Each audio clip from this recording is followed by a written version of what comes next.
தொடர்ந்து சுந்தரகாண்டம் படிக்கலாமா? ஒரு தடுமாற்றம் வந்ததே ஹனுமாருடைய மனசுல, என்னன்னு பாத்துருவோம். மனம் ஒரு கணம் தடுமாறியது. கவலையற்று விஸ்ராந்தியாக உறங்குகிறாளே. அயலானின் இடம் அரண்மனையாக இருந்தாலும் கற்பின் சிகரமான நம் அன்னையால் எப்படி இவ்வளவு நிம்மதியாக தூங்க முடியும்? நிச்சயமாக சீதை இருக்கும் இடம் இதுவல்ல, இவன் சீதையும் அல்ல என்ற முடிவுக்கு ஹனுமார் வந்தார். ஒரு நிமிடம் அன்னையை தவறாக நினைத்து விட்டோமே, இப்படி புத்தி கிளம்பி போனேனே, இப்படி வருந்தினர். இடுப்பில் கையை ஊன்றியவாறு நீண்ட யோசனையில் ஆழ்ந்தார். எங்கு தேடுவது? ஒருவேளை அரக்கிகளின் மிரட்டலுக்கு பயந்து உயிர் விட்டிருப்பாளோ? இல்லை ராவணன் கொன்றிருப்பானோ? சீதையை காணாமல் நான் எப்படி திரும்பி போவேன்? சுக்ரீவன் என்னை திறமையில்லாதவன் என்று முடிவு செய்து விடுவாரே. எந்த லோகத்தில் அன்னை இருந்தாலும் ஒரு நொடியில் கொண்டு வந்து விடுவேன் சவாலாக. அப்படி பேசி வந்தேனே, என்னை சக வானரங்கள் எவ்வாறு மதிப்பார்கள்?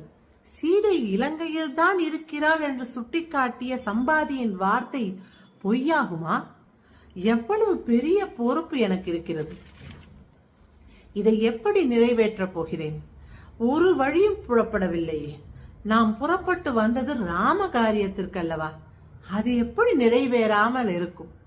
சீதையை தேட இயலவில்லை என்று நான் திரும்பி சென்றால் ஸ்ரீராமரை உயிருடன் பார்க்க முடியாதே. அவரை பிரிந்த அவர் உடன்பிறப்புகள் உயிருடன் இருக்க மாட்டார்களே.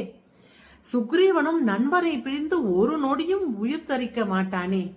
ராமா, இது என்ன சோதனை? இப்படி பலவாறாக சிந்தனையில் ஆழ்ந்து கற்கள் பதிக்கப்பட்ட கோட்டையின் மீது ஏறி நின்றார் ஸ்ரீ ஹனுமார்.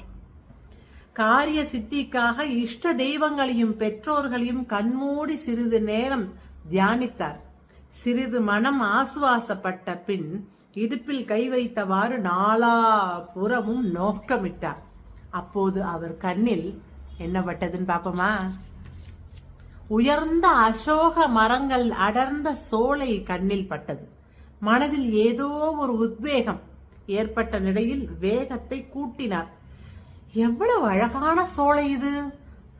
இந்த இடம் இதுவரை என் கண்ணில் படவே இல்லையே. அன்னை நிச்சயமாக இங்கிருப்பாளோ என மனதில் நம்பிக்கை பிறந்து அந்த இடத்தை நோக்கி சென்றார். அந்த மரங்களை உரசி கொண்டு சென்றபோது அதில் உறக்கம் கலைந்த பறவைகள் எழுந்து கிரீச்சிட்டது, அவரை ஆசிர்வதிப்பதை போல. எப்படி போய் சேர்ந்தார்? சீதையை கண்டாரா? நாளைக்கு பார்க்கலாம்.